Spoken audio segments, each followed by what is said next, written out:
गुरुदेव जय गुरुदेव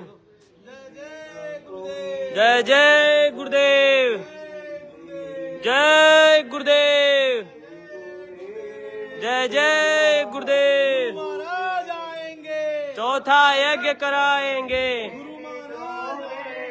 चौथा यज्ञ कराएंगे। कुछ होने वाला है, समय बदलने वाला है,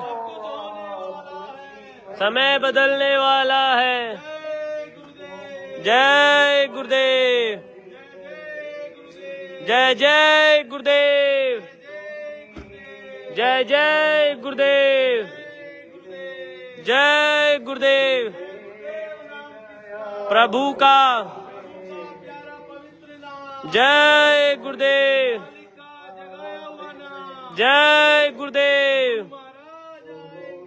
चौथा यज्ञ कराएंगे, चौथा यज्ञ कराएंगे। जय गुरुदेव जय जय गुरुदेव जय जय गुरुदेव जय जय गुरुदेव जय जय गुरुदेव जय गुरुदेव जय गुरुदेव जय जय गुरुदेव जय जय गुरुदेव। प्रभु का जय गुरुदेव जय गुरुदेव। दया हो, दया हो। जय गुरुदेव जय जय गुरुदेव जय जय गुरुदेव। चौथा यज्ञ कराएंगे, चौथा यज्ञ कराएंगे।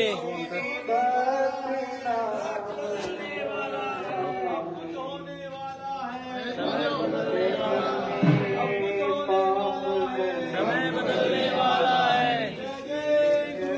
जय जय गुरुदेव जय गुरुदेव।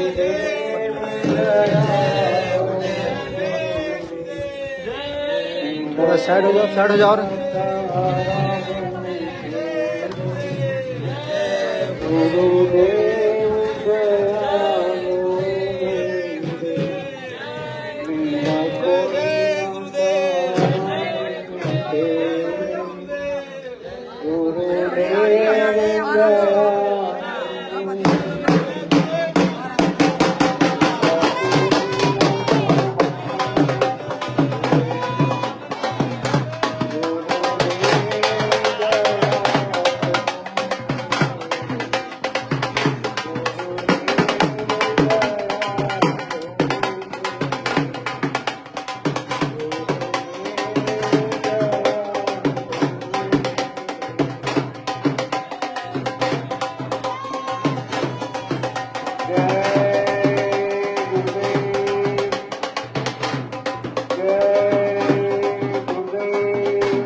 मैं ड्राइवर लाता हूँ पुकार सतगुरु आजा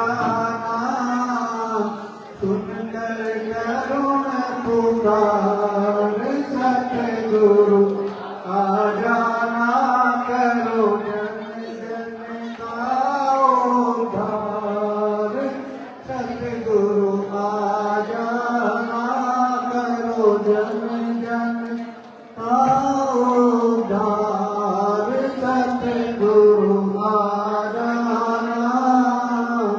सुनकर करुण पुकार सतगुरु आजा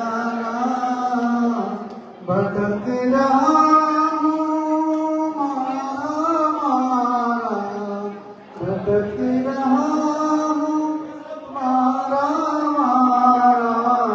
कोई नहीं है मेरा सहारा कोई नहीं है मेरा सहारा कर दो भव से पार सतगुरु आजा कर दो भव से पार सतगुरु आजा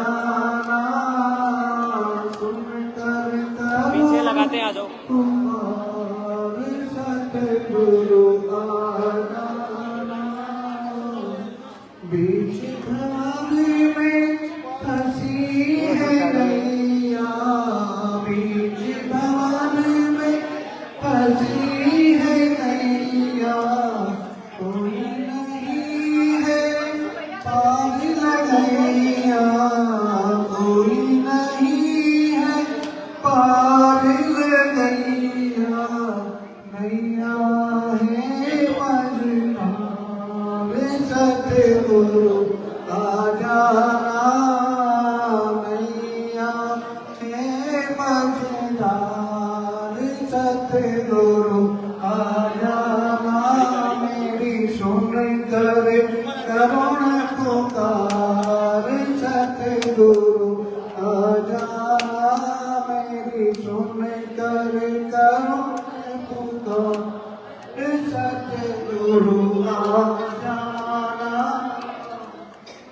बिन दर्शन कुल है अखियाँ बिन कुल है अखियाँ नैन पाऊँ सोनी गरिया नैन पाऊँ सोनी गरिया दर्शन दो एक बार एक और माइक का है आजा दर्शन दो एक बार सतगुरु आजा मेरी सुन कर करुण पुकार सतगुरु आजा करो जन जन का उद्धार सतगुरु आजा गुरु का ज्ञान ध्यान अलबेला गुरु का ध्यान ज्ञान अलबेला सुहानी अनुभव बेला सुहानी अनुभव बेला जग के पालनहार सतगुरु आजा जग के पालनहार सतगुरु आजा सुन कर करुण पुकार सतगुरु आजा मेरी सुन कर करुण पुकार आजा दासन दास शरण में तेरी दासन दास शरण में तेरी लाखों लाज प्रभु की अब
पिता गुरुदेव जय गुरुदेव जय जय गुरुदेव सब देवन के देव गुरुदेव जय गुरुदेव जय जय गुरुदेव तीन के चरण कमल मन से जय गुरुदेव जय जय गुरुदेव जीव काज जग आए गुरुदेव जय गुरुदेव जय जय गुरुदेव अपना भेद बताए गुरुदेव जय गुरुदेव जय जय गुरुदेव सत्य स्वरूपी रूप गुरुदेव जय गुरुदेव जय जय गुरुदेव अलख अरूपी रूप गुरुदेव जय गुरुदेव जय जय गुरुदेव आगम स्वरूपी रूप गुरुदेव जय गुरुदेव जय जय गुरुदेव पुरुष अनामी आप गुरुदेव जय गुरुदेव जय जय गुरुदेव सबके स्वामी आप गुरुदेव जय गुरुदेव जय जय गुरुदेव उनके शरण मेरे मन से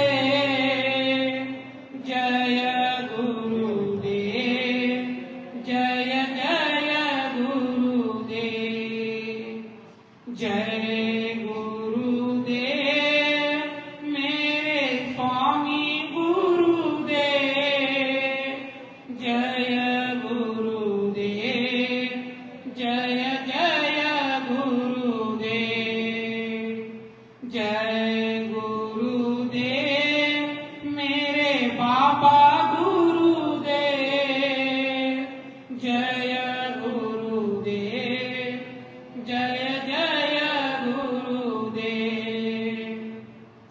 जय गुरुदेव जय गुरुदेव जय गुरुदेव जय जय गुरुदेव जय गुरुदेव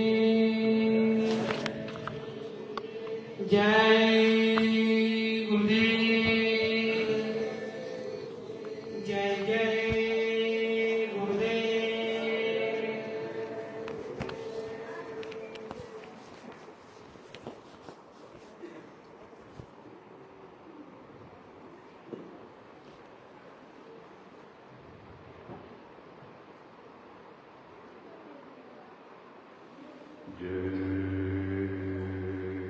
गुरुदेव जय जय गुरुदेव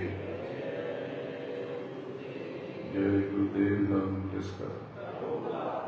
जय गुरुदेव नाम किसका? परम पूज्य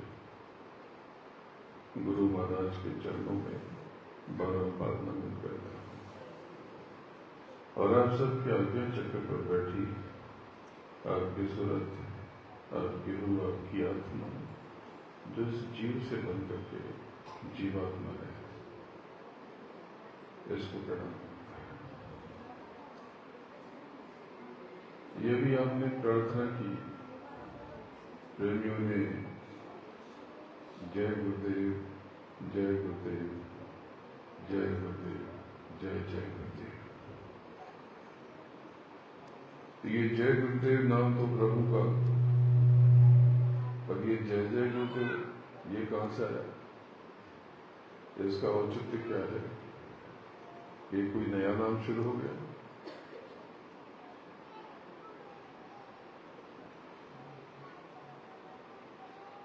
जिसके भीतर भी इस तरह का प्रश्न उठा, उसकी आंतरिक यात्रा में कमी है।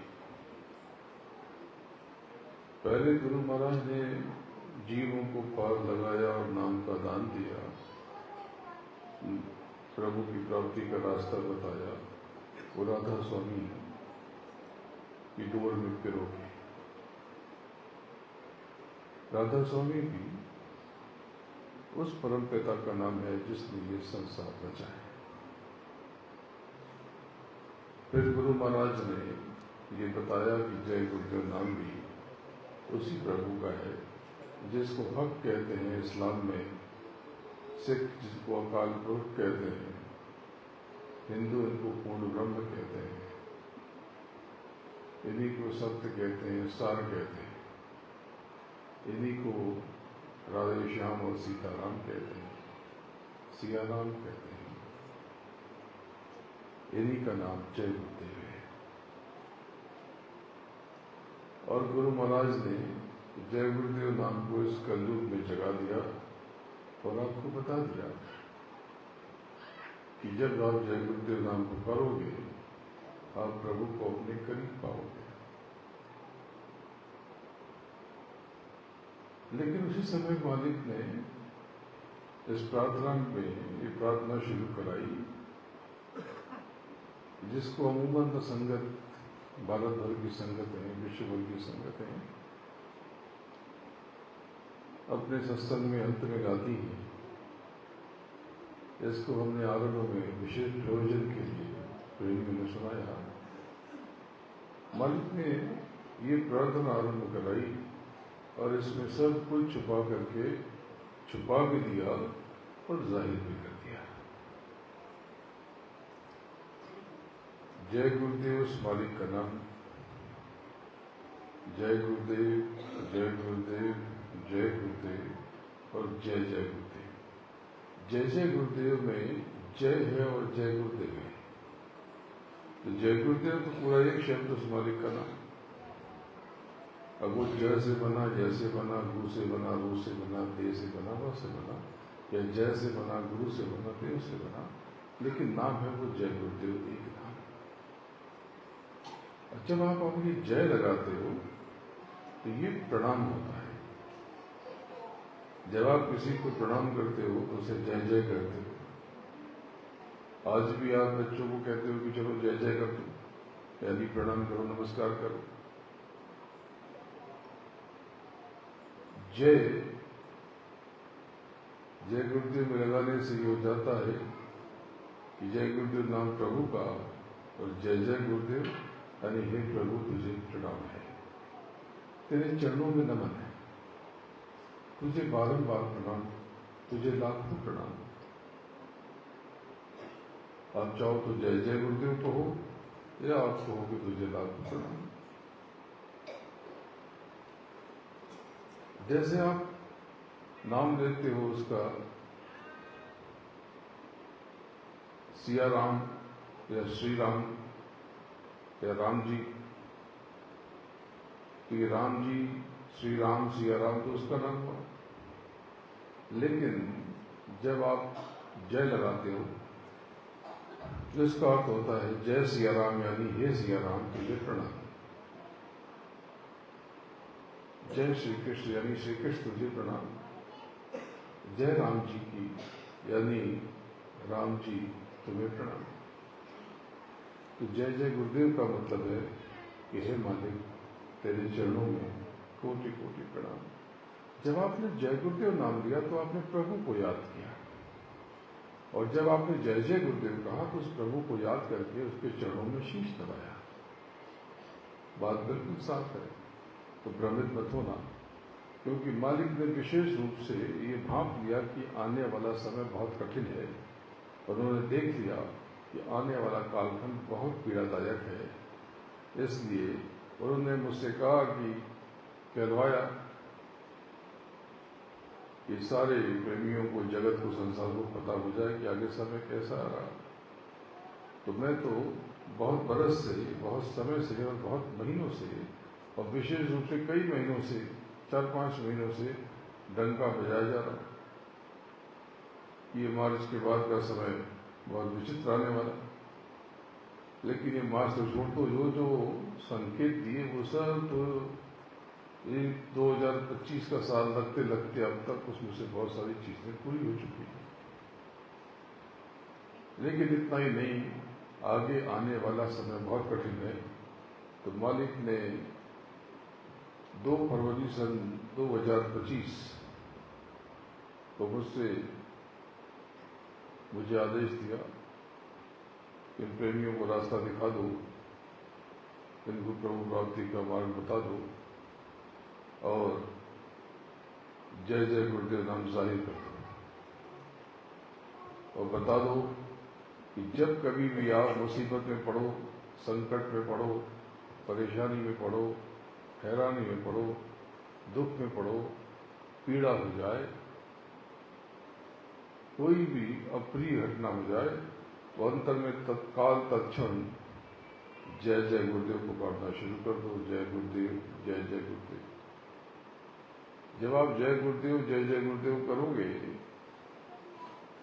आंख बंद करके, तो सफेद रोशनी की एक लहर सी आपको अपने आसपास महसूस होगी। तब आपको पता चल जाएगा कि आपका सदगुरु आपके साथ है, आपका मालिक आपके साथ है। प्रेमियों, आप जय जय गुरुदेव नाम की डोर पकड़े रहना। समय अच्छा या खराब, संसार का जो होता है होने दो, आपको कुछ भी नहीं होगा। इस बात को समझ लो। आगे बहुत प्राकृतिक आपदाएं आने वाली, बड़ी विचित्र घटनाएं होने वाली। राष्ट्रों में परस्पर क्लेश और विद्वेष इतना बढ़ जाएगा कि दुनिया हैरान रह जाएगी। पूरा विश्व विचित्र टकराहट की आहट से बेचैन और परेशान होगा। सोने चांदी के भाव में तेजी होगी, लेकिन 2027 के मध्य से 3 जून 2027 के बाद से सोने, संपत्ति के भाव में गिरावट नजर आएगी। आपको ये तो 4-5 महीने पहले साकेत माया के में ही बता दिया गया था कि शेयर बाजार में गिरावट होगी। ये अब थोड़ी ये गिरावट तो कुछ चांस समझ जाएगी, लेकिन उसमें सुधार भी हो जाएगा। लेकिन जिस गिरावट की मैं बात कर रहा हूं, वो गिरावट अभी आई नहीं है। आने वाले समय में इतना कोहराम मचेगा कि धन की हैसियत, आपके धनों में भारी कमी हो जाएगी, धन की हैसियत गिर जाएगी। झोला भर के धन लेके जाओगे तो भी सामान ठीक से मनमाफिक नहीं मिलेगा। आगे समय बहुत विचित्र आ रहा है। मार्च के बाद अप्रैल से चंडी मशाल लेकर के निकलेगी। पहले मंत्र गति से धीरे धीरे निकलेगी और देश और दुनिया का पैसा अपनी जेब में करेगी और देश को देश से, राष्ट्रों को राष्ट्रों से लड़ाएगी। आपको भी गुस्सा बहुत आएगा, आपको भी क्रोध बहुत आएगा, आपका भी मन बेचैन और अशांत होगा। लेकिन आप जब जय जय गुरुदेव कहोगे तो तत्क्षण आप राहत अपने अंदर में महसूस करोगे। बोलो जय गुरुदेव। तो ये काफिला दुष्टनाशक काफिला, इसका दूसरा चरण राजस्थान, हरियाणा और बिहार। आपके जयपुर के नज़दीक का ये बड़ा अनोखा स्थान मुझे बड़ा प्रेम है। आप सबसे बहुत गहरा प्रेम है। मैं बहुत बार आया हूँ, आता रहा हूँ। ये शाहपुरा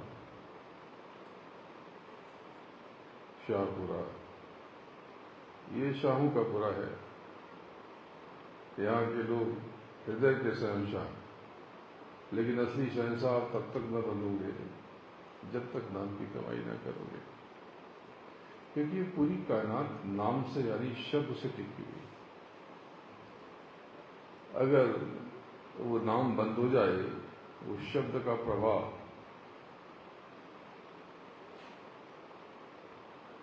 रोक दिया जाए, ये पूरी कायनात एक क्षण में लुप्त हो जाएगी, ध्वस्त हो जाएगी, खत्म हो जाएगी, कुछ नहीं बचेगा, सब कुछ सिमट जाएगा, सब कुछ छूमंतर हो जाएगा, गायब हो जाएगा। सारा खेल नाम का है, शब्द का है। देखो, ये मानव तन बहुत अनमोल है। इसलिए नहीं क्या, इसलिए भी कि वे अनंतों जन्मों के बाद मिला, बड़ी मुश्किलों से मिला, जो भी वजह, लेकिन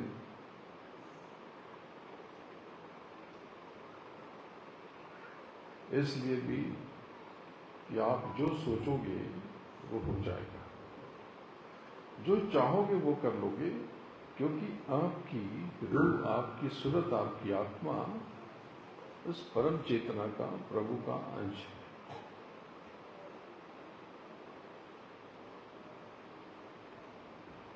जब आपकी आत्मा मालिक का अंश है, प्रभु का हिस्सा है, तो छोटे मोटे प्रभु तो आप ही हो। तो आप इतने कष्ट में क्यों, इतनी उलझन में क्यों, इतने दुखी क्यों, इतना रोते क्यों?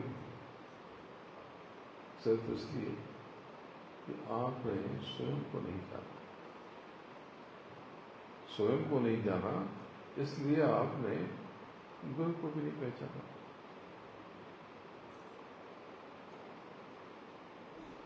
अगर आप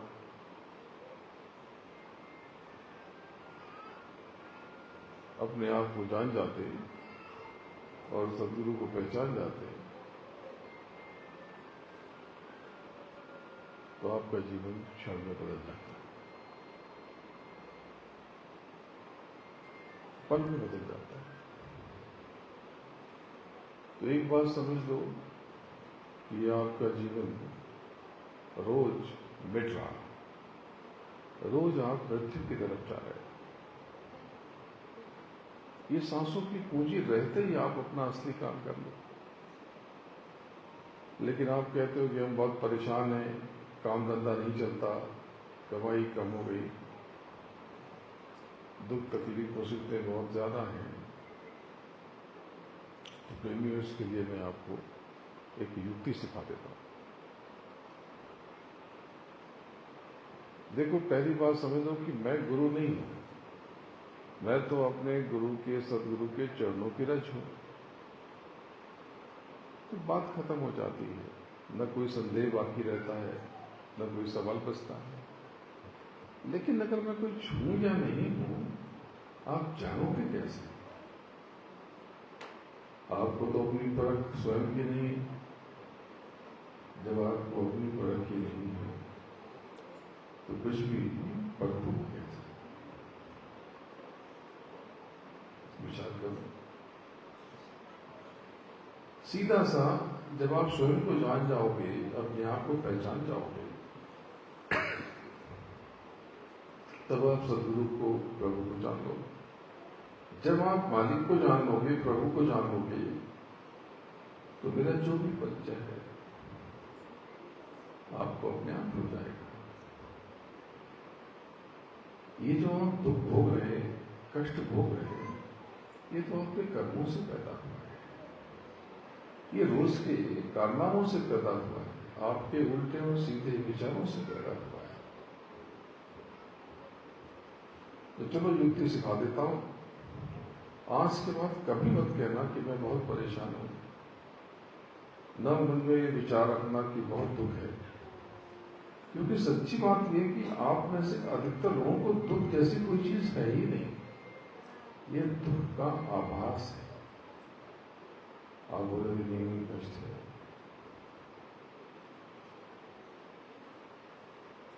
बहुत कष्ट है, आर्थिक कष्ट है, मानसिक कष्ट है,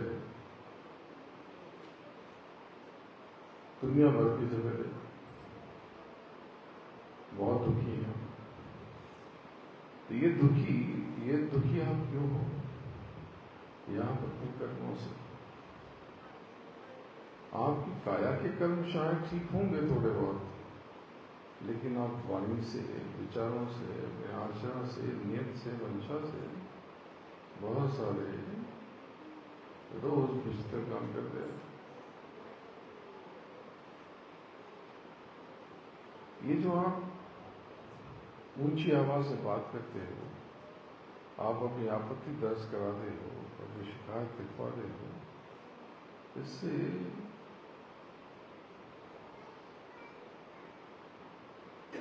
कुछ होता है या नहीं ये तो अलग बात है। इससे आप नाना प्रकार के कष्टों को आमंत्रित कर देते हैं। जो व्यक्ति बात बात में तैश में आ जाता है, गर्म हो जाता है, चिल्लाने लगता है, उसे हमेशा आर्थिक कष्ट बना रहता है। पैसा बहुत आता है, लेकिन आकर के खत्म हो जाता है, बढ़ जाता है, नष्ट हो जाता है। जो व्यक्ति बार बार झूठ बोलता है, थूकता है, दिल में संबंध बनाता है, उसके पास कुबेर का खजाना दिया जाए तो खाली रह जाता है।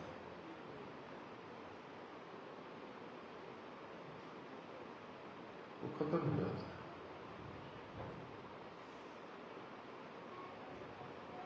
तो ये बार बार शिकायत मत किया करो और अपने मनोविचारों पर नियंत्रण रखो, काबू रखो।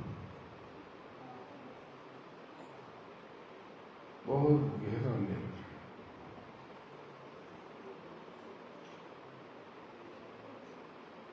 क्योंकि अगर आपसे भूल चूक हो गई तो ये माया भी जाएगी और राम भी जाएगा।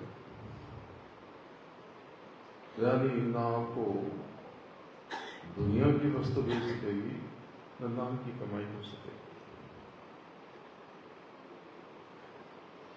प्रभु को पाने के लिए उसी तरीके की जरूरत होती है जो भौतिक जगत में ठीक से रहने के लिए होती है।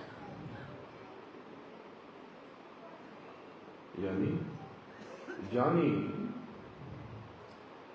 एक पशु को भी आप दुत्कार के देखो, एक गाय को, बैल को, भैंस को, कुत्ते बिल्ली को, बकरी को डांट के देखो, वो आपके पास नहीं आए।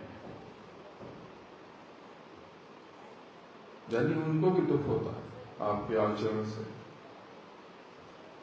तो जिन बातों से पशु पक्षी भी खौफ खाते हैं और आपके पास आने से इनकार कर देते हैं, तो आप बताओ उससे प्रभु पसंद कैसे होगा आपसे? किसी का हृदय दुखे और प्रभु भी पसंद हो जाए, ये संभव नहीं है।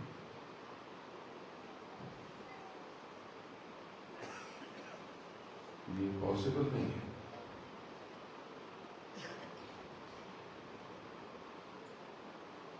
इस बात पर विचार करना।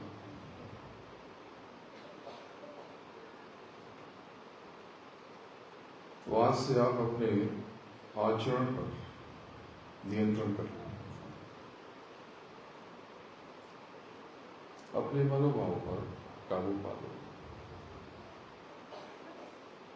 मैं इस काफिले में और इसके पहले जो काफिला हुआ और कई वर्षों से काफिलों में, यात्राओं में आपको बहुत कुछ देने का प्रयास करता हूं, लेकिन आप वो भी खाता खोलना ही नहीं चाहते। तो मैं इस बार भी इस काफिले में तो सदगुरु की, गुरु महाराज की, प्रभु की बहुत बड़ी दया का जखीरा लेकर आया। मैं आपका जीवन बदल के जाऊंगा यहां से। लेकिन बदले में आपको भी कुछ देना पड़ेगा, कोई दक्षिणा, कोई सेवा। तो मैं आपसे कुछ मांगूंगी तो दे पाओगे? तो सब लोग ने हाथ उठा दिया। पहले देख तो लो कि क्या मांगेगा बाबा। कि जमीन जायदाद मांग लिया था, अरे ये तो ये भी देने को तैयार है कि ले लो। ये राजस्थान की भूमि की खूबी है। ऐसे थोड़ी राजस्थान के लोग पूरी दुनिया पे राज करते हैं। मैं जब विदेशों में जाता हूं तो मुझे वहां के जो समृद्ध लोग होते हैं उसमें 2, 4, 5, 10 लोग राजस्थान के जरूर मिलते हैं, क्योंकि इनका हृदय बहुत बड़ा होता है। बहुत काफिले पूरे संसार में घूमता हूं और जैसे ही राजस्थान में कदम रखा और शोभा यात्रा निकलती है, जो व्यक्ति गुजर रहा है हर व्यक्ति प्रणाम करता हुआ जा रहा है, 90%। देश में ऐसा नहीं होता, देश में ऐसा देखा नहीं मैंने, ये केवल राजस्थान में देखा कि हर व्यक्ति प्रणाम कर रहा, आदर कर रहा, नमस्कार कर रहा। बाकी जो कार्य करना है वो कर रहा, धंधे में जो करना है वो कर रहा है, लेकिन ऐसा भी नहीं कर रहा है। सेवा बहुत करते हैं। यहाँ जब से आया हूं लोगों ने खिला खिला के मेरा वजन बढ़ा दिया। कल रात में आया तो उन्होंने कई तरह की मिठाइयां सामने रख दी। और राजस्थान के लोग अच्छा खाते भी हैं और अच्छा खिलाते भी हैं। सेवा में अग्रणी रहते हैं, इसमें समझौता नहीं करते। बाकी जो होगा देखा जाएगा। बाकी कैसे होगा देखा जाएगा। तो अभी दक्षिणा में आता हूं तो थोड़ी सी सेवा की बात कर लूं। सारा खेल सेवा का है। जब कहीं कोई ऐसा बड़ा सत्संग हो, धार्मिक आध्यात्मिक आयोजन हो, कोई एक व्यक्ति सहयोग कर रहा हो या करवा रहा हो, तो आप हाथ बंद के खड़े मत रहना, तुरंत पहुंच जाना कि भाई मेरा भी कुछ समर्थन ले लो, कुछ सहयोग ले लो, एक पैसे का ही सही, एक ढेले का ही सही। जब कभी भंडारे का आयोजन हो तो बोले 2 रोटी मेरी तरफ से भी बना लो, ये लो, आटा ले लो, चावल ले लो, घी ले लो, दूध दही ले लो। ये बहुत बड़ी चीज है। ये समृद्धि का पहला सूत्र सीखो। देने की आदत डालो। वैसे तो आप सबको आदत है, लेकिन अधिक से अधिक सामर्थ्य से और सामर्थ्य से बढ़ के करने की कोशिश करो। आपने तो यही सीखा है कि जितनी चादर हो उतना पैर फैलाना चाहिए। मैं आपको नया सूत्र बताता हूं। परमार्थ के लिए जितनी चादर हो उससे बड़ी टांग फैला दो, चादर अपने आप बड़ी हो जाएगी। चादर अपने आप बड़ी हो जाएगी। आप सबको मैं मालामाल बनने का सूत्र सिखा रहा हूं। आपको क्या देना चाहता हूं आपको अंदाजा नहीं है। आप सबको अगर आपने मेरी बात मान ली और जो आज मांगने जा रहा हूं वो आपने दे दिया, तो मैं आज से ही आप सबका जीवन लौकिक और पारलौकिक दोनों बदल के रख दूंगा। तो पक्का दोगे ना? कुछ मांग लूं? दे नहीं पाओगे।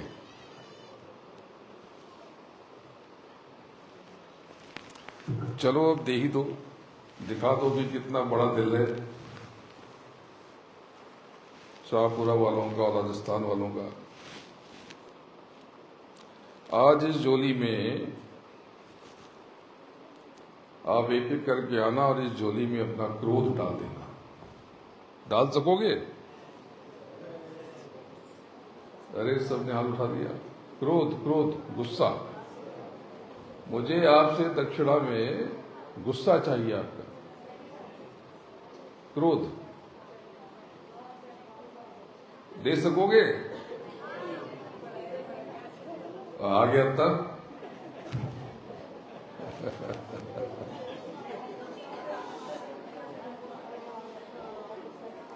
देखो देवियों, देखो प्रेमियों, अगर आपने मुझे आज अपना क्रोध दे दिया सेवा में, दक्षिणा में, बात बात संदेह करना दे दिया, दूसरों की निंदा और आलोचना दे दी, तो मैं आपको वचन देता हूं कि मैं आपका भौतिक और आध्यात्मिक दोनों जीवन बदल के रखूंगा।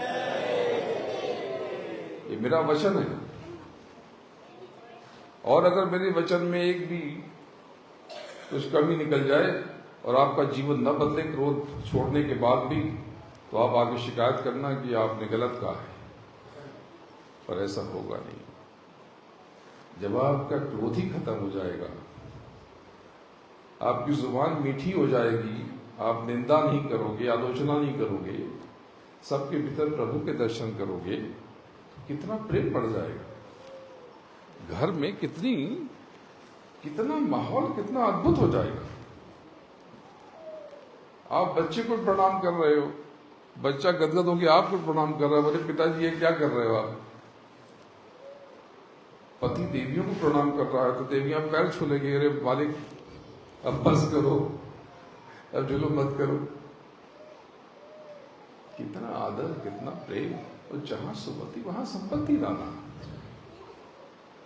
जब आप शिकायत नहीं करोगे, निंदा नहीं करोगे, क्रोध नहीं करोगे, आपके जीवन में कितना परिवर्तन आएगा आपको अंदाजा नहीं है। तब जिनको नाम का दान मिला है, तब नाम की कमाई करके शब्द तो उनके ऊपर घृत और मधु की तरह टपकने लगेगा। शब्द की डोर कहेगी मुझे अब थाम लो,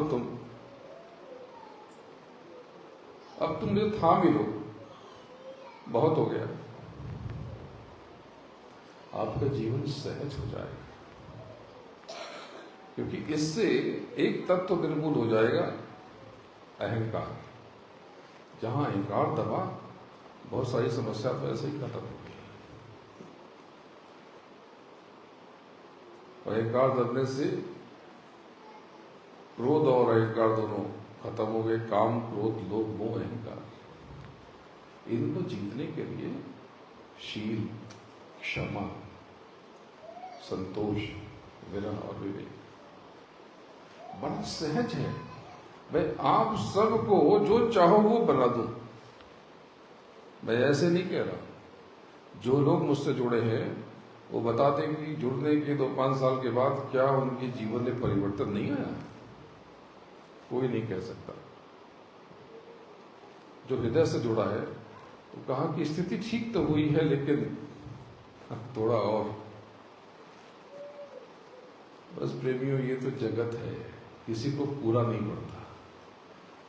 मैं मध्य प्रदेश गया था, वहां के महाराज के बारे में पढ़ा कि उनका महल है और उसमें 400 कमरे हैं। तो मैं समझ गया, मैंने यही कहा कि छोटा पड़ता होगा। किसी को पूरा कहां पड़ा है? अगर पूरा पड़ता कि बड़े बड़े उद्योगपति सन्यासी हो जाते, सन्यासी हो जाते। तो ये सेवा आज मुझे डाल देना, हृदय में संतोष रखना। आपको लगता है कि आप बहुत परेशान हो, यहां बैठे अधिकतर लोगों को लगता है। 90% लोगों की ये शिकायत झूठी है, गलत है। आप परेशान हो तो बताओ क्यों परेशान हो? क्या आपको कोई असाध्य बीमारी होगी जिसका इलाज नहीं है, आप मर जाओगे 2 दिन में? नहीं, भगवान न करे ऐसा हो। तो क्या आपको खाने को रोटी नहीं है? नहीं, अच्छा खाते हैं। तो क्या पहनने के लिए कपड़े नहीं है? देवियां कहेंगी हाँ कपड़े कम हैं। बड़े इन देवियों की कहानी ये है कि इनके जो पति देव आके बताते हैं कि देवियां जब कहीं बाहर जाती हैं तो एक ही शिकायत करती, कपड़े तो है ही नहीं। जाऊं क्या, पहनूं क्या, कपड़े तो है ही नहीं। और ये खोला तो एक इधर से गिरा, एक इधर से गिरा, एक इधर से गिरा।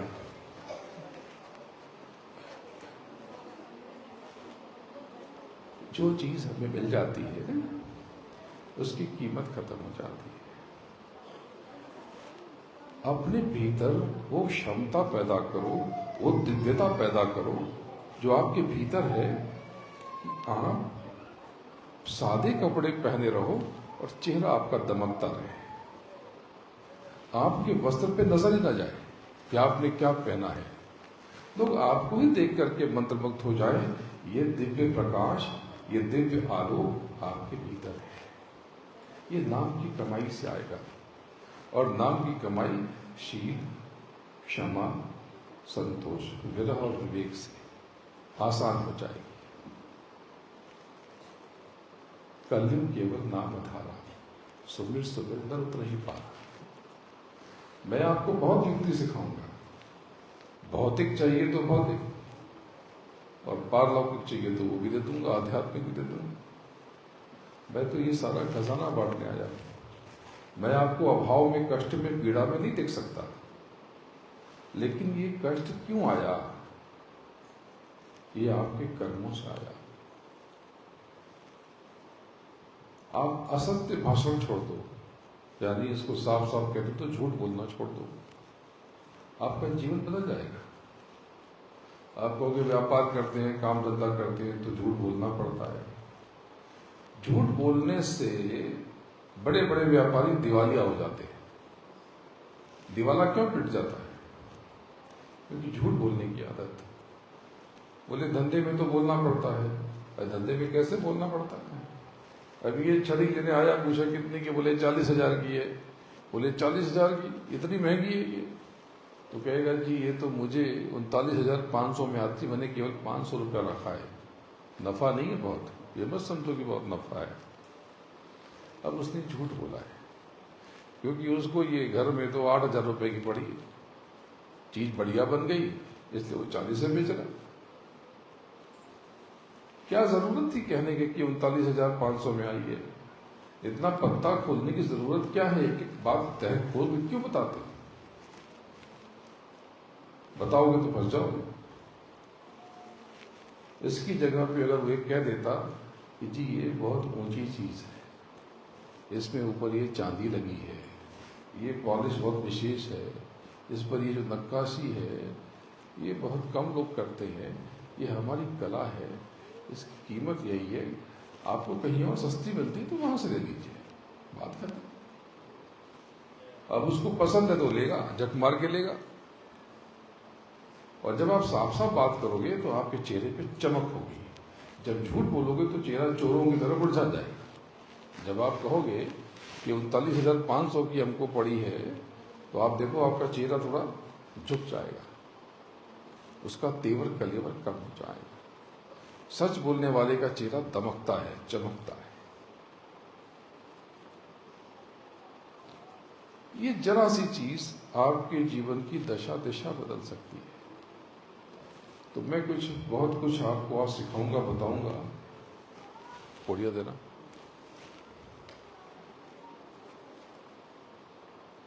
गुरु महाराज ने, हमारे गुरु महाराज ने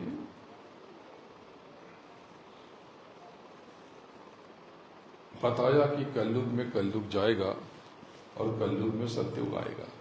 यह है क्या यहाँ पर?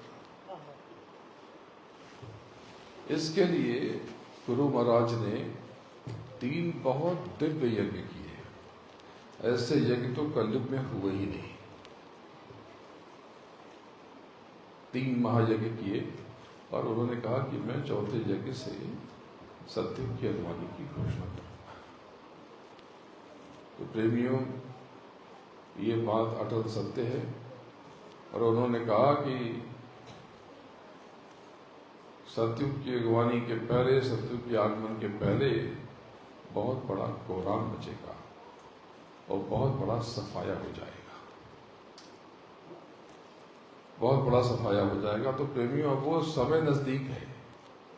प्राकृतिक आपदाएं अगले कुछ समय के बाद से दस्तक देना आरंभ कर देंगी और जमीनें हिलेंगी, जमीनें की परतें इधर की उधर होंगी और बहुत बड़ी जनहानि, उसकी आहट मुझे सुनाई पड़ रही है। उसकी आहट मुझे साफ साफ सुनाई पड़ रही है। तो प्रेमियों, ये चौथे यज्ञ के बाद सत्ययुग की अगवानी की घोषणा होगी। तो चौथा यज्ञ कौन करेगा? गुरु महाराज करेंगे, क्योंकि उनके वचन है। तो एक बात समझ लो कि गुरु महाराज आएंगे, चौथा यज्ञ कराएंगे या चौथा यज्ञ रचाएंगे। ये एकदम पक्की बात है। तो गुरु महाराज ने मुझे आदेश निर्देश दिया कि ये प्रेमी बहुत कष्ट में, और जो लिंग शरीर में जो सूरतें हैं, आत्माएं हैं, वो बहुत भूखी प्यासी हैं, इनको भोजन देते रहना। लिंग शरीर में यानी जिनमें देवी हैं, देवता हैं, यक्ष है, रक्ष हैं, सिद्ध है, चारण है, नाग है, किन्नर है, भुजंग है, जोगिनी है, रैरव है, भैरव है, ये सब लिंग शरीर में है। ये शरीर स्थूल जगत से अलग है।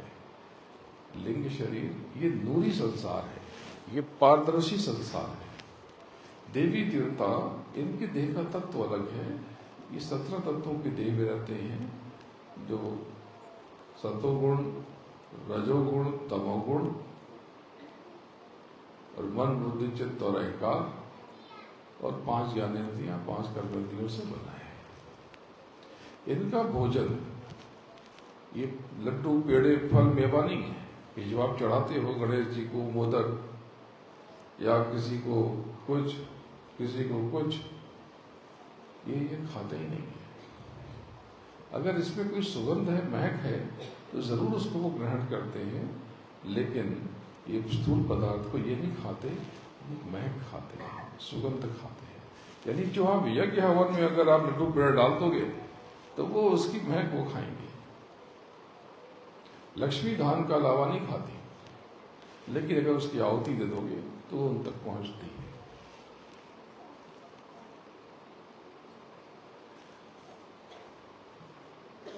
तो गुरु महाराज ने मुझे आदेश निर्देश दिया, तब से प्रतिवर्ष साकेत महायज्ञ का आयोजन होता है। ये यज्ञ इतना दिव्य है जिसकी क्या मिसाल की जाए।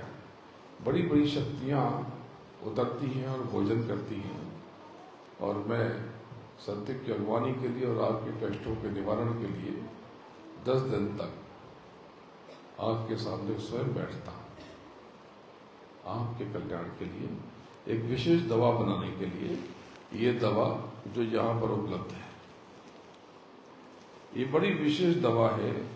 ये हर कष्टों का आपकी इलाज जो यहाँ पर सेवा की जा रही, आपको यूं ही दी जा रही, ये रक्षा कवच, ये रक्षा कवच है, जिस पर ये स्टिकर लगा हुआ, ये तस्वीर बनी हुई ऊपर के मंडलों की, ये देह के लिए, शरीर के लिए है।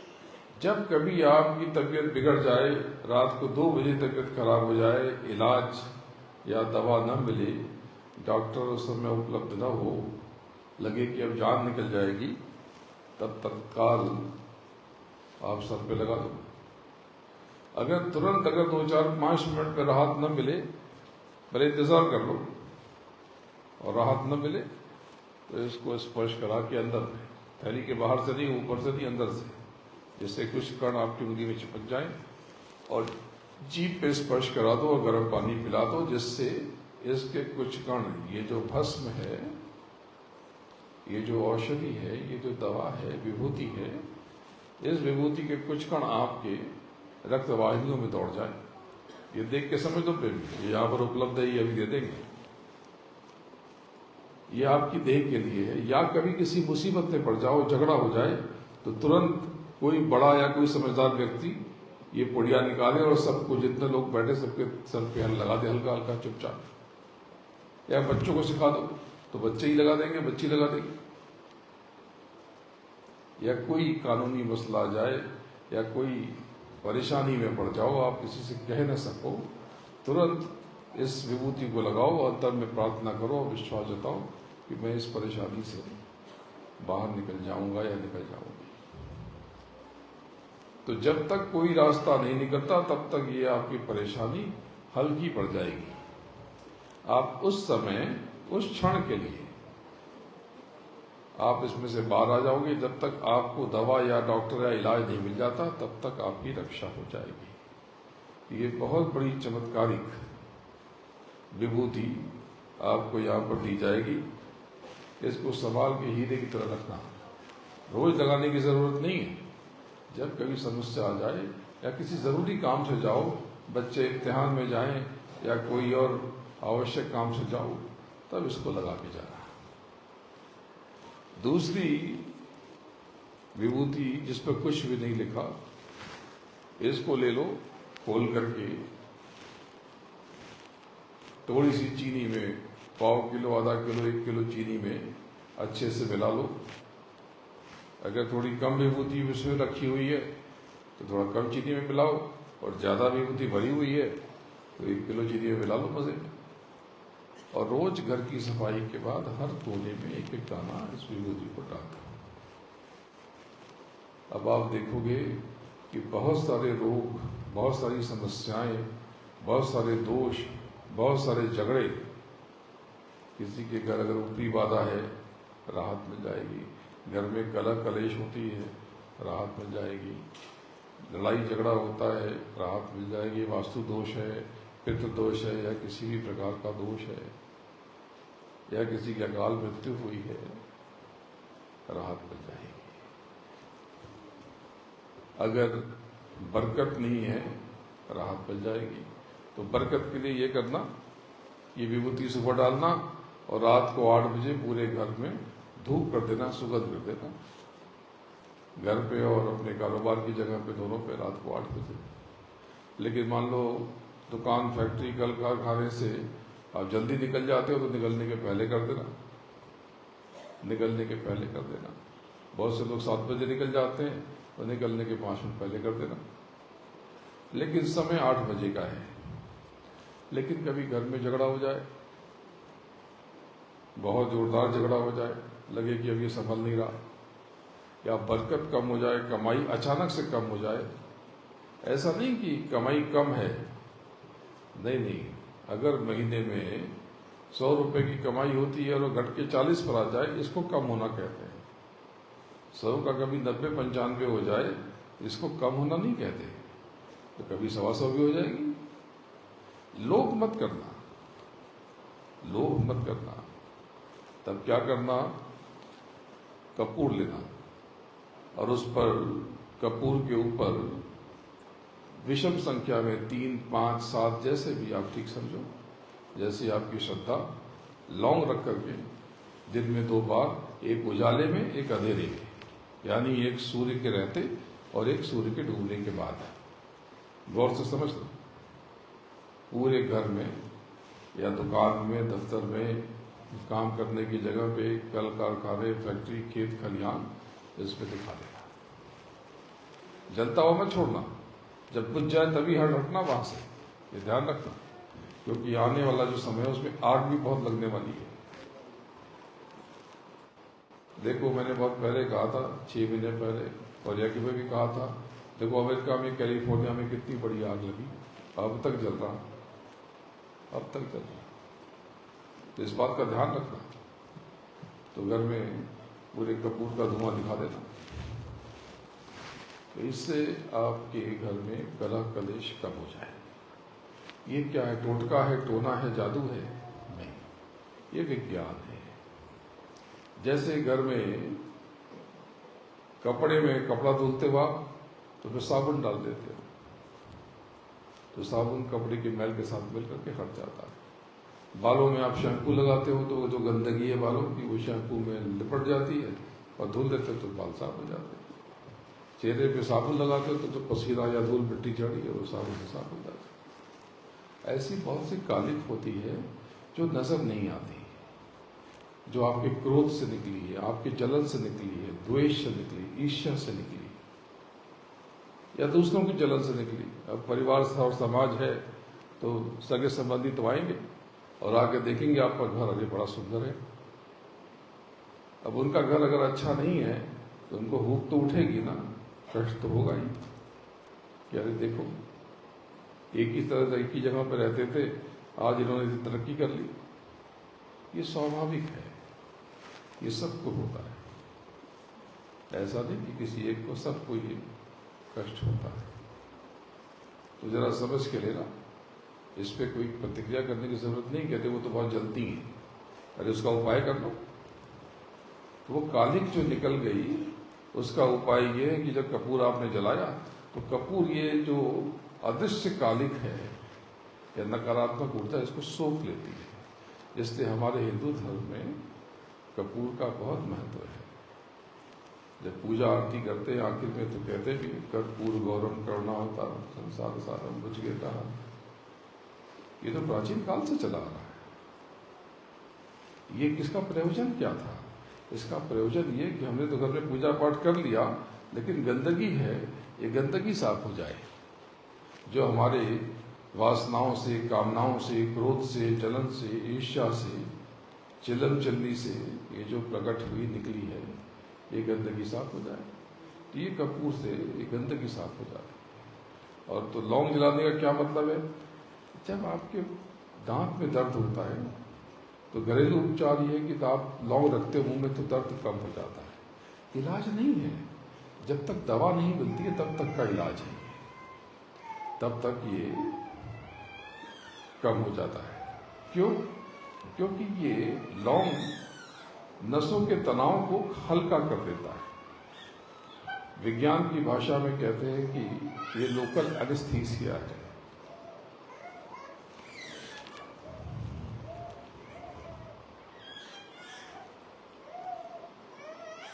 यानी वो तनाव कम कर देता है। इसी प्रकार घर में झगड़े हो गए तो दिमाग की नसें तन जाती हैं, इसीलिए कई बार लोग शोर मचाने लगते हैं, चिल्लाने लगते हैं।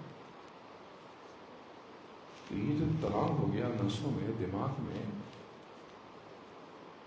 ये कपूर और ये लौंग जल करके जब वो श्वास लेते हो आपके मस्तिष्क में जाती है तो उसको शिथिल कर देती है। ये इलाज है, ये इलाज है।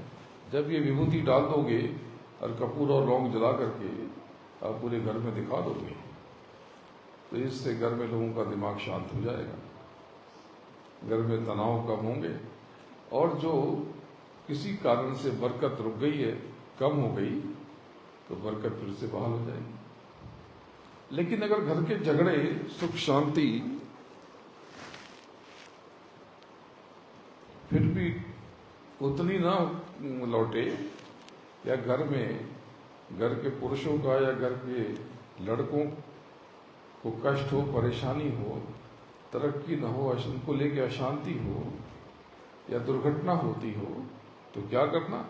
कुछ नहीं, सुबह ये विभूति डालना और शाम को जब दिया बत्ती के समय घर के मुख्य द्वार के बाहर एक तस्तरी लेना, प्लेट, उस पर पका हुआ चावल रखना और उस पर दिया लगाना, सरसों के तेल का, सरसों के तेल का दिया लगाना, और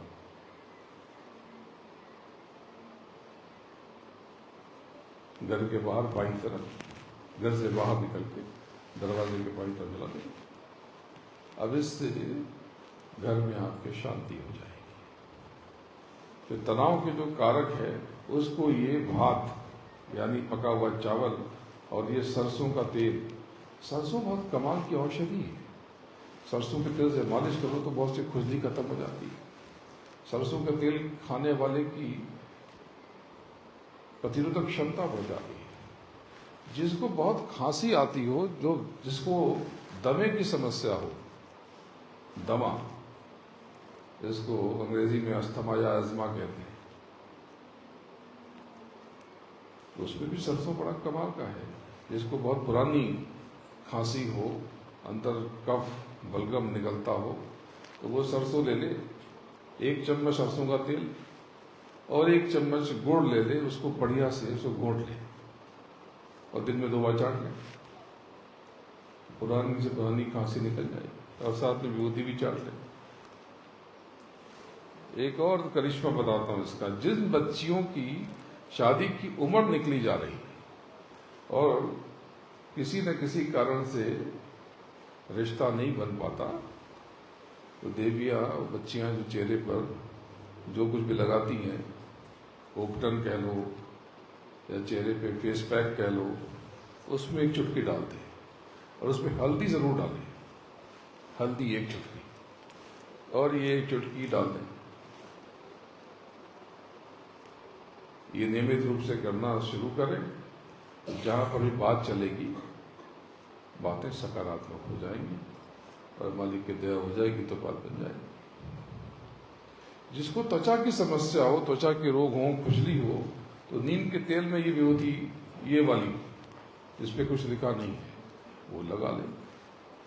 कोई दुर्घटना हो गई हो तो ये वाली, हाथ पैर टूट गए हो, ठीक से जुड़ न रहे हो, तकलीफ हो, तो ये विभूति जरूर लगाना। ये इतना बड़ा चमत्कार इस विभूति का आप अपने जीवन में महसूस करोगे कि लोग तलाश करेंगे, वो कहेंगे जब यज्ञ बंद हो जाएगा, कभी न कभी तो बंद होगा, हमेशा तो नहीं हो सकता। तो लोग आपसे कहेंगे कि विभूति हमको दे दो, ये सोना और हीरा ले लो हमसे, इसके वजन का, ये विभूति हमको दे दो। ये ढूंढने से मिलेगी नहीं, ये आज आपको देने के लिए काफिला स्वयं आपके पास आया। ये आसान बात नहीं है, ये बहुत बड़ी दया। तो कितनी बड़ी दया लेकर के ये काफिला आप तक पहुंचा है, आपका अंदाजा नहीं है। तो अब यहीं से ये काफिला अब आगे निकल जाएगा। कुछ देर में हम लोग प्रस्थान करेंगे और लंबी यात्रा करके हरियाणा में प्रवेश करेंगे, हरियाणा के वल्लभगढ़ के पास में। आज फरीदाबाद में विश्राम होगा और कल वहां पर कार्यक्रम होगा और उसके बाद फिर ये काफिला बिहार चला जाएगा। देखो प्रेमियों, कितना श्रम आपके लिए किया जा रहा है, आपको अंदाजा नहीं है। मूल बात यह है कि अगर प्रभु की प्राप्ति होगी तो जीते जी होगी, मरने के बाद कुछ नहीं मिलेगा। एक बात समझ लो कि भौतिक लक्ष्यों के लिए जो जिन चीजों की आवश्यकता है, आध्यात्मिक लक्ष्य के लिए भी वही प्लेटफॉर्म चाहिए, वही मंच चाहिए, वही गुण चाहिए। यानी अगर आपकी जुबान मीठी है, आपके हृदय में प्रेम है, दया है, करुणा है, क्षमा है, सहनशीलता है, तो आप आज नहीं तो कल भौतिक रूप से सफल हो जाओगे। और अगर आपके हृदय में प्रेम है, करुणा है, दया है, क्षमा है, सहनशीलता है, तो आप आध्यात्मिक ऊंचाई को भी हासिल करोगे। लेकिन आप नाम की कमाई में लगे हो, किसी को गाली देते हो, किसी से ईर्ष्या करते हो, किसी से द्वेष करते हो, किसी की निंदा करते हो और समझते हो कि आपको प्रभु की प्राप्ति हो जाएगी, तो आप खुद को केवल बेवकूफ बना रहे हो। केवल आप खुद को छल रहे हैं। अरे ये सराय है, आपको थोड़ा कम मिला, इसमें शिकायत की कौन सी बात है। आपका जो भी आज है, वर्तमान है, आज का ये दिन चाहे जैसा है, आप सुखी हो या दुखी हो, इससे बेहतर नहीं हो सकता था। यानी जितना आपने चुकाया है, जितनी आपने कीमत चुकाई है, उसमें इससे अच्छी चीज आपको नहीं मिल सकती थी। तो क्या चुकाया है? कर्म चुकाया है। आपने जैसे जैसे कर्म किए हैं, इसमें यही जीवन बन सकता है। लेकिन अगर आपको लगता है कि नहीं, आपको इससे बेहतर जीवन चाहिए, बस अपने कर्मों की दिशा ठीक कर लो। चलो एक युक्ति और सिखाता हूं। आप चाहते हो कि आप भरे पूरे रहो, तो खाना तो सब घर में रोज बनता है, तो रोज भले मत करो या रोज कर लो, हफ्ते में एक बार या 15 दिन में एक बार जरूर कर लो। कोई एक शुभ दिन तय कर लो। हमारे यहाँ तो बताया गया कि भाई इस दिन दान करो, इस दिन ये करो, पूर्णिमा को करो, अमावस्या को करो। ये सब बहाने बनाए गए। ये सिर्फ दान यानी सेवा। आपको सेवा करने की आदत लगाई गई, जिससे आपका भौतिक जीवन समृद्ध हो सके। एक विज्ञान समझ लो, आप किसी को कुछ दे नहीं सकते। कर्म प्रधान विश्व रचि राखा, जो जस करे सोई तस फल चाखा। आप किसी को एक ढेला नहीं दे सकते। आप किसी भी भूखे को रोटी नहीं खिला सकते। जिसने उसका पेट बनाया है, भूख बनाई है, रोटी का इंतजाम भी वही करेगा, वही करता है। लेकिन अगर आपने किसी को रोटी खिलाई, तो आपने स्वयं के लिए लाखों, करोड़ों, अरबों, खरबों रोटियों का इंतजाम कर लिया। इस बात को समझ लो। तो इसलिए हर घर में भोजन बनता है, तो ऐसा किया करो कि जरा कुछ बढ़िया चीज बना लो। शनिवार या कोई ऐसे समय में कोई समोसा कचौड़ी कुछ भी बना लो, कोई पकवान गर्मा गर्म, और उसको बांध करके तलाश करो ऐसे व्यक्ति की जो मेहनत करता हो, बहुत श्रम करता हो और अच्छा खाना खाने के लिए धन न बचता, और बहुत आदर से खिलाना, बहुत प्रेम से खिलाना, और उसके बाद मिठाई जरूर खिलाना। ये जो मिठाई मीठा है ना, मिठाई, ये जो इसके तत्व हैं यक्ष यक्षिणियों को बहुत पसंद है। जो मिठास है, यक्ष यक्षिणी यानी कुबेर और लक्ष्मी, इनको बहुत पसंद है।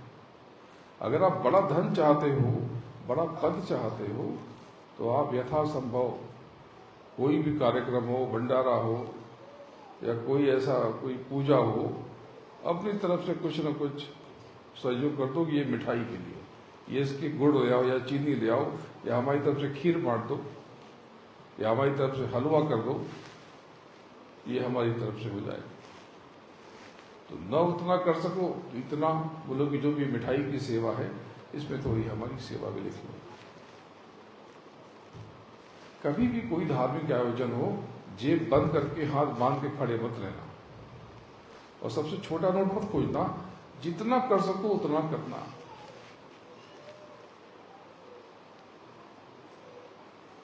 क्योंकि अमूमन लोग क्या होता है कि पूजा पाठ करवाते हैं तो पंडित जी आते हैं, कहते हैं कि भाई ये सामग्री ले आओ, तो वो जाते हैं कहते हैं कि भाई घी चाहिए, सुपारी चाहिए, कपूर चाहिए, नारियल चाहिए, जनेऊ चाहिए, चावल चाहिए। तो कौन कौन सा है? तो बोले क्या चाहिए? बोले चावल कौन सा है? तो वो कहता है कि 30 वाला है, 60 वाला है, 100 वाला है, 150 वाला है, 200 वाला है, 300 वाला है, 500 वाला भी है। तो अधिकतर लोग क्या कहते हैं सबको पता है कि क्या कहते हैं कि 30 वाला दे दो, पूजा के लिए चाहिए।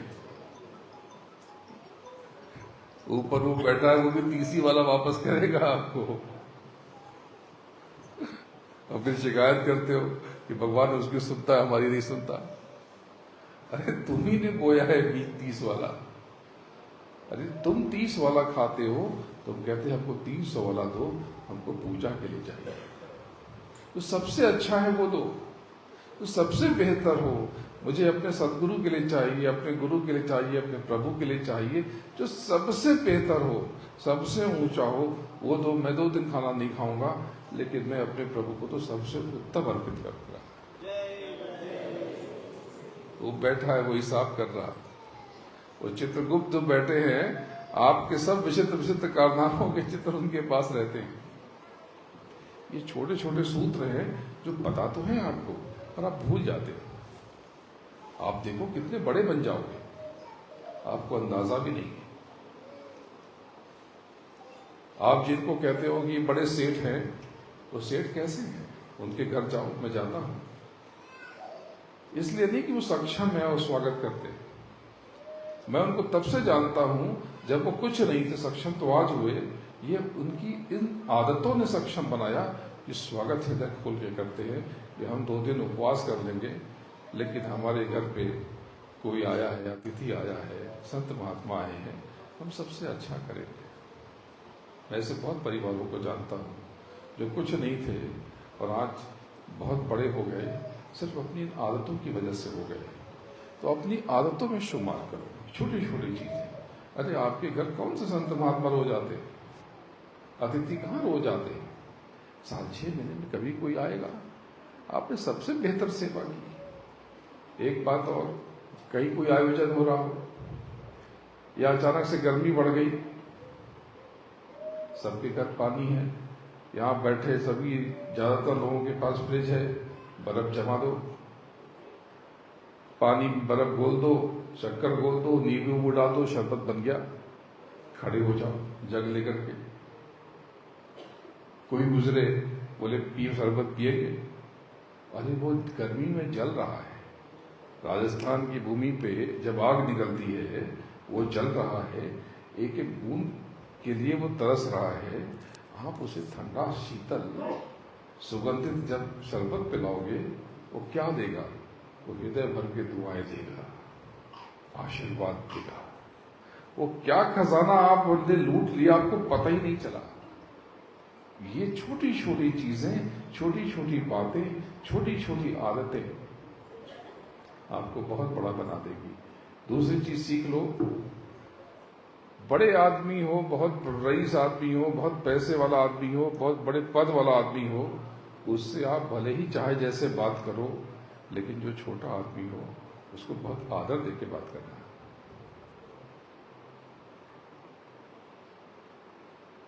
जो कम पढ़ा लिखा हो, पढ़े लिखों की तो सब कोई कदर करते हैं, जो सबसे कम पढ़ा लिखा हो उसको सबसे ज्यादा इज्जत देना, सबसे ज्यादा स्नेह देना। आप कहां पहुंच जाओगे आपको अंदाजा भी नहीं है। ये छोटी छोटी आदत। चलो एक युक्ति और सिखा देता हूं, सुनाना तो सत्संग है, लेकिन आप लोग इतनी सेवा की, आपके प्रेम से मैं अभिभूत हो गया, तो आज मालामाल बनने की युक्ति सिखाया जा रहा हूं। एक नारियल ले लो, खोपरा सूखा हुआ, कोई दिन चुन लो, पूर्णिमा, अमावस्या, कोई भी एकादशी, द्वादशी, प्रदोष, उसमें कर दो छेद, और चीनी ले लो, गुड़ ले लो, उसमें 2-4 मेवे डाल दो, एक एक टुकड़ा ही डाल दो, और उसको मिक्सी में ठीक से पीस के भर दो। अब उसको ऐसी जगह रख दो जहां कोई जल्दी छेड़े नहीं, जैसे वो पेड़ की ऊंचाई पे रख दो,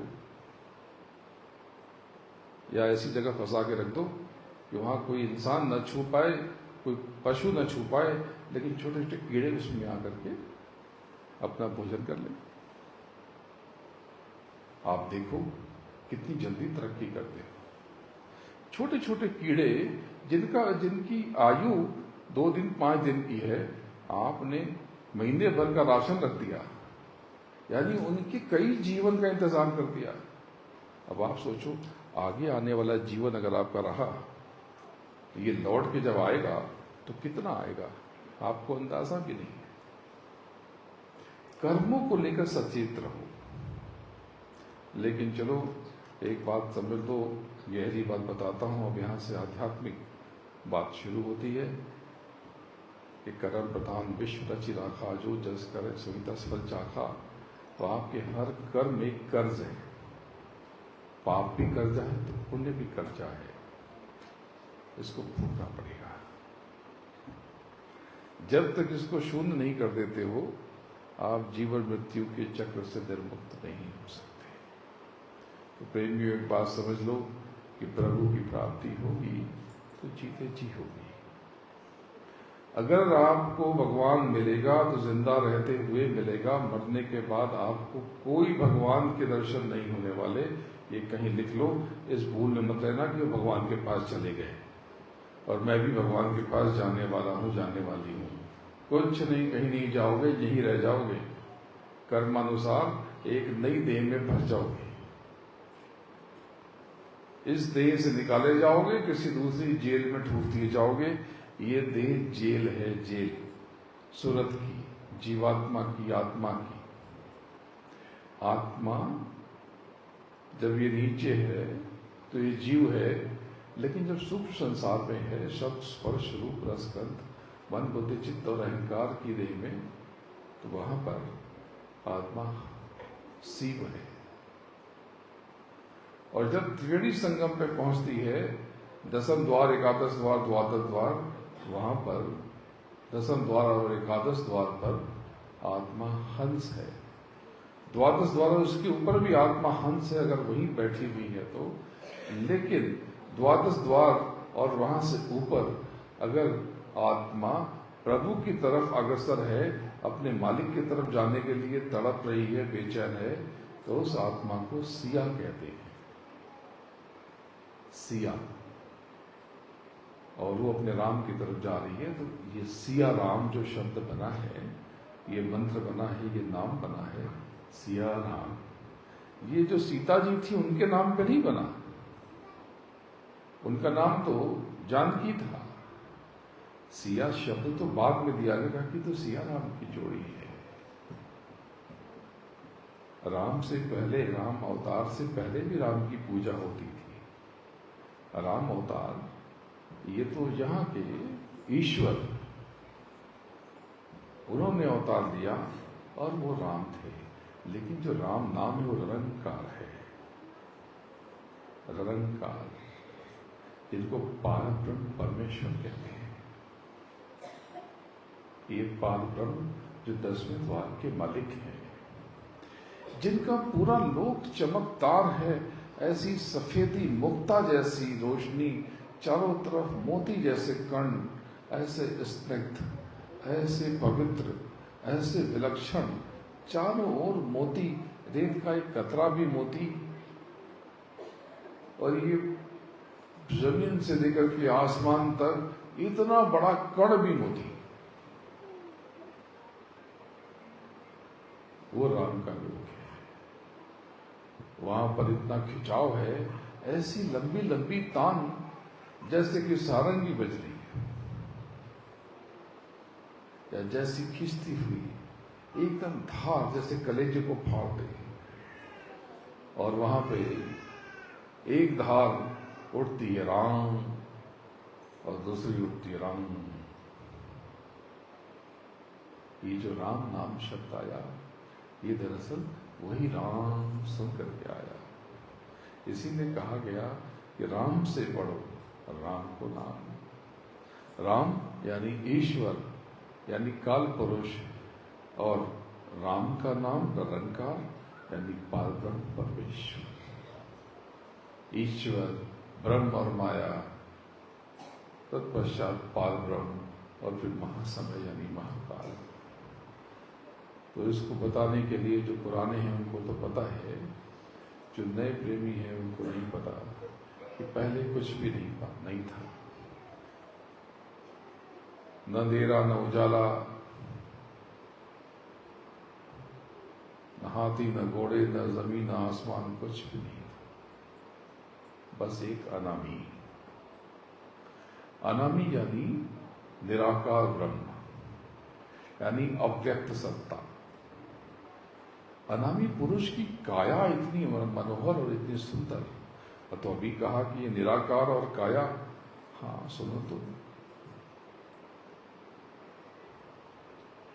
ऐसी काया कि नील नील शशि भान उतारे और रोम रोम पे करे उजारे। ऐसी सुंदर काया कि उस महापुरुष के एक एक रोम पर नील नील सूरज चांद सितारे दमक रहे, चमक रहे, खनक रहे, महक रहे। और उसके भीतर ही आप सब थे। जितनी भी आत्माएं हैं सब उस मालिक में थी, और उस मालिक में इतना प्रकाश था। ये जो ईश्वर हैं, ब्रह्म हैं, पार ब्रह्म हैं, महाकाल हैं, इनसे भी लाखों करोड़ों गुना ज्यादा प्रकाश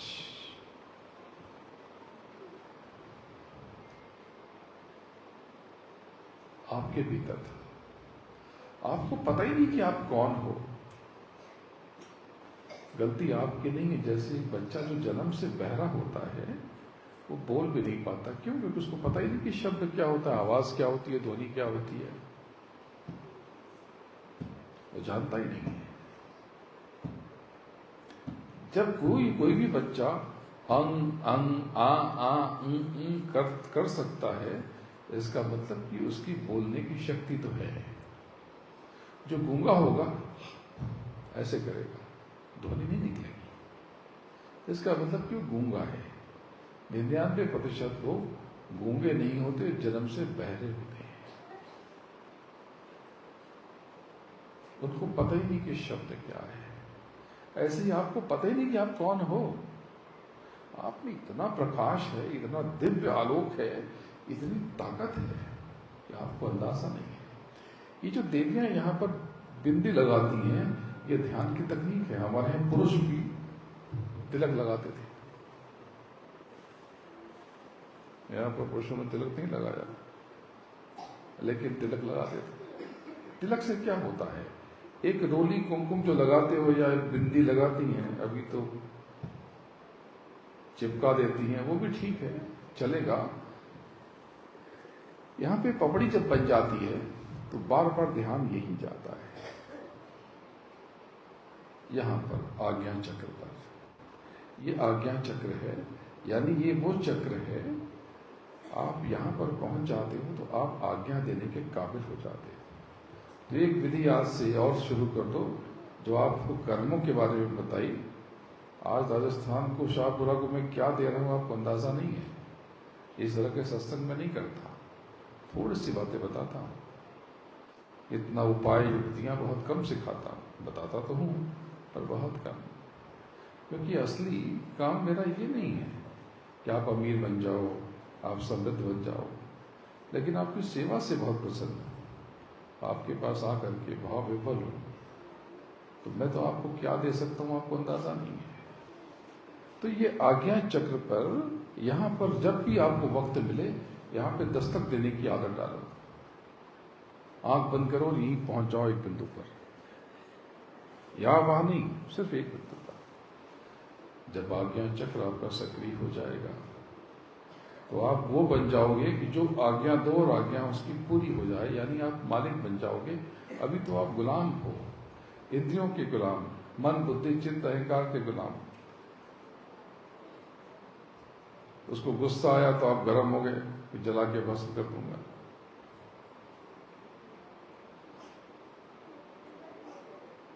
आपको भूख लगी तो भोजन देते हो, प्यास लगी तो पानी देते हो। यानी जो जो इंद्रियां कहती हैं, कहते कुछ नहीं आज तो मैं ये खाऊंगा, तो वो खाते हो। नाराज हो जाते हो, ये क्यों नहीं मिला, मेरा मन नहीं है खाने का। रूठ जाते हो, मेरा जी नहीं है। ये क्या है? आप अपने मन बुद्धि और इंद्रियों के गुलाम हो। मन बुद्धि चित्त अहंकार और इंद्रियों के आप अनुचर बन गए, सेवक बन गए, सेवादार बन गए। लेकिन जब आपका आज्ञा चक्र सक्रिय हो जाएगा तब आप मालिक बन जाओगे, आप स्वामी बन जाओगे। तो यहां पर समय बहुत दिया करो। दोनों आंखों के मध्य आप अधिक से अधिक समय देने की कोशिश करो। तो पहले कुछ भी नहीं था, एक अव्यक्त सत्ता। इस सत्ता ने अपना विस्तार किया, अगम अलख और सत्य के रूप में प्रकट हुए। अगम लोक में अगम पुरुष, अलख लोक में अलग पुरुष और सत्य लोक में सच्चा बादशाह यानी सचखंड के स्वामी यानी अकाल पुरुष, सत्य पुरुष विराजमान हो गए। तो इससे पूछा कि ये तीनों कौन? इन्होंने कहा कि ये भी मैं ही हूं। वो व्यक्त स्वरूप यानी ये अनामी और ये तीन नामी जिनके नाम है, और कलयुग केवल नाम आधार। इन्होंने विस्तार किया किसने? सत्य पिता ने। पहले महासुंदर तक और उसके बाद नीचे सहस्रदल कवल तक और जंजरी द्वीप का मैदान, और ये पूरी स्थूल रचना संरचना कर दी। और उसके बाद उन्होंने स्वयं से 16 निर्गुण प्रकट किए, जिनको 16 पुत्र कहते हैं, 16 ब्रह्म कहते हैं। ये नीचे उतारे और एक एक राज दे दिया। ये जो सबसे, ये जो रचना है, ये जो मंडल जहां बैठे हैं हम लोग, व्यक्तिलोक मंडल, ये सबसे छोटे ब्रह्म है। इन्हीं को ईश्वर कहते हैं, इन्हीं को निरंजन ब्रह्म कहते हैं। वो यहां कुछ नहीं था तो राज किस पे करते? तो मालिक ने सुरतों का एक बूंद खजाना यानी अपने समंदर में से एक बूंद केवल नीचे उतारी, और 16 घड़े यानी 16 पुत्रों को एक एक घड़े सुरतों के खजाने दे दिए, आत्माओं का धन दे दिया। और आप सब भी तभी नीचे उतारे गए, और जब से नीचे उतारे गए आप अपने घर नहीं जा पाए, क्योंकि मालिक ने उन पुत्रों को उतारा तो उतार दिया, किसी डोर से नहीं उतारा, सीधे उतार दिया। लेकिन जब आपको उतारा तो एक सीढ़ी बनाई, शब्द की डोर, और आपको उस डोर से नीचे उतारा और आपसे कहा था इस शब्द की डोर को पकड़े रहना और इस डोर को पकड़ के वापस मुझ तक आ जाना। लेकिन आपसे भूल हो गई, आपने उस डोर को छोड़ दिया। प्रेमियों, अब उसी डोर को पकड़ना है, नाम की डोर को। मैं यही संदेश देने आपके पास आया हूं कि अगर जीते जी आपने अपने अंतर में उतर के नाम की डोर नहीं पकड़ी तो एक दिन खाली पड़ा रहेगा, जाए बसे शमशान। शमशान की चिता में आप धू धू करके जलने वाले हो और खाली हाथ रह जाने वाले हो। तो वो युक्ति सीख लो, जिनको नाम का दान मिला है वो नाम की कमाई में लग जाएं, और जिनको नाम का दान नहीं मिला है वो महापुरुष की तलाश करें और उससे युक्ति लें, उससे युक्ति सीखें और नाम की कमाई करें। धाम अपने चलो भाई, पराए देश क्यों रहना। बोलो जय गुरुदेव। प्रेमियों, जिनको नाम का दान मिला है वो रोज 2.5 घंटे नाम की कमाई करें। अगर वो रोज 2.5 घंटे नाम की कमाई करेंगे तो उनके भौतिक कष्टों की जिम्मेदारी मैं लेता हूं। और जो नाम की कमाई 2.5 घंटे रोज करेंगे तो मैं वचन देता हूं कि उनको कुछ न कुछ मैं अनुभव जरूर करा दूंगा, अतिशीघ्र करा दूंगा। और एक वचन मैं और देता हूं, देखो मेरी देह में कष्ट है लेकिन मैं आपके पास क्यों आया हूं, क्योंकि आपको नहीं पता मैं आपसे प्रेम बहुत करता हूं। ये हाथ पूरा उठाने की कोशिश करता हूं, ये हाथ उठ नहीं रहा, लेकिन इस असुविधा के बाद भी मैं इतनी लंबी यात्रा करके आप तक आया हूं। कारण जानते हो? कारण ये है कि आप मेरे हो, मैं आपका हूं। और कारण ये है कि मैं आपसे बहुत प्रेम करता हूं, इतना गहरा कि आपको अंदाजा भी नहीं है कि इश्क कितना गहरा है। ये इश्क कितना गहरा है कि आपकी सोच के परे, बहुत गहरा। पति पत्नी के प्रेम से ज्यादा, माता पिता के प्रेम से अधिक, संतान के प्रेम से अधिक, भाई बहनों के प्रेम से बहुत अधिक, रिश्तेदार नातेदार मित्रों के प्रेम से बहुत ज्यादा अधिक, बहुत ही अधिक। ये रूहानी इश्क है। जो मेरा आपका रिश्ता है ये रूहानियत का रिश्ता है, ये सच्चा रिश्ता है। मुझे आपसे कुछ भी नहीं चाहिए, आपके पास अपना है ही क्या जो आप मुझे दोगे। जो मांगा है वो दे करके जाना। अगर जो मांगा है क्रोध की दक्षिणा, उल्टी सोच की दक्षिणा, निंदा की दक्षिणा, संदेह की दक्षिणा, अगर आपने ये दक्षिणा सेवा आज मेरी झोली में डाल दी तो मैं पुनः वचन देता हूं कि मैं आपका जीवन बदल के रख दूंगा। बोलो जय गुरुदेव। एक और बात, जब कोई आपका साथ न दे, आपको अपना हाथ न दे, जब कोई आपकी मदद न करे तो प्रेमियों मैं वचन देता हूं मैं आपकी सहायता करूंगा। आप अकेले नहीं हैं। जब आप अंतर में जय जय गुरुदेव पुकारोगे तो एक प्रकाश की लहर अपने अंतर में महसूस करोगे और आप समझ जाओगे कि मेरा सद्गुरु मेरे पास है, वो आ गया है। तो आप अकेले नहीं हो प्रेमियों। बोलो जय गुरुदेव। बस एक छोटी सी बात, ये अगला साकेत महायज्ञ संभावना है कि दिसंबर के आखिरी हफ्ते में, ये पहली तारीख की घोषणा तो नहीं कर रहा, लेकिन लगभग समझ लो कि जब क्रिसमस की छुट्टियां होती हैं 22-24 तारीख हो सकता है यहां से शुरू होकर के संभावना यह है कि नया वर्ष उस यज्ञ के साय में ही हो। तो आप सब अभी से तैयारी शुरू कर दो। यहाँ जितने भी लोग बैठे हो, आपको अंदाजा नहीं है कि यज्ञ कैसी अनुभूति आपको प्रदान करेगा। आपके जीवन की दशा और दिशा बदल जाएगी। तो आप सब अगले साकेत महायज्ञ में बंबई आने की तैयारी करो। सुंदर शहर है, आप में से कुछ लोग तो गए होंगे लेकिन बहुत लोग नहीं गए। तो आप सबका मैं बंबई में स्वागत करूंगा।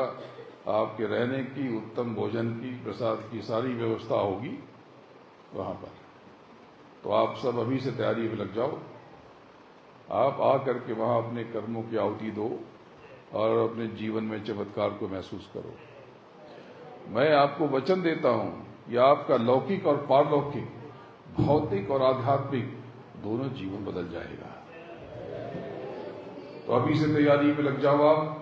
इसके लिए 2-3 गुल्लक बना लो। एक में कर्मों की आहुति देने के लिए, सेवा के लिए एक गुल्लक अभी से बनाना शुरू कर दो। तो उसमें रोज के 10-20 रुपए डालना शुरू कर दो। 150 जो बच जाए वो डाल दो उसमें। और एक दूसरा गुल्लक बनाओ जिसमें आने जाने के लिए मार्ग व्यय वो डाल देना। प्रेमियों, जब यज्ञ के पहले आप उस गुल्लक को तोड़ोगे तो जितना आपने डाला है उसमें से उससे ज्यादा निकलेगा। तब आपको मालिक की, सदगुरु की दया का एहसास होगा। तो आप अभी से तैयारी में लग जाओ और आप संकल्प ले लोगे, कुछ भी हो जाए इस बार तो हम मुंबई जाएंगे। मैं आप सबका इंतजार करूंगा। बोलो जय गुरुदेव, जय जय गुरुदेव। जय गुरुदेव नाम किसका, जय गुरुदेव नाम किसका। गुरु महाराज के चरणों में बारंबार नमन करता हूं और आप सबको प्रणाम करता हूं। जय